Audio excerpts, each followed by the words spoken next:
Sustained by a wonderful breakfast, we spend the day without tiredness.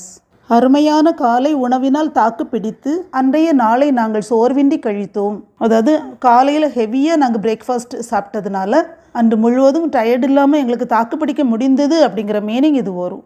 The army sustained heavy losses. இராணுவம் பெரும் இழப்புகளை தாங்கி நின்றது. இழப்புகள் வந்தாலும் சகித்து கொண்டிருந்தது அப்படிங்கிற மீனிங் இது வரும். The roof collapsed as it couldn't sustain the weight of all the snow. எல்லா பனியின் எடையையும் தாங்க முடியாமல் கூரை இடிந்து விழுந்தது. அதை தாக்குப்பிடிக்க முடியலை, அதனால் இடிந்து விழுந்தது. I don't know how long I can sustain my position as a leader.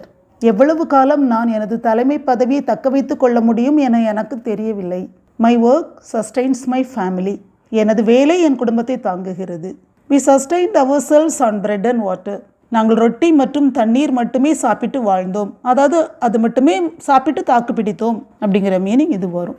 Sustain அப்படிங்கிற வேர்பில் இருந்து சஸ்டனன்ஸ் அப்படிங்கிற ஒரு நவுன் உருவாக்கலாம். சஸ்டனன்ஸ் அப்படிங்கிறதுக்கு மீனிங் வாழ்வாதாரம். The only sustenance that we have is agriculture.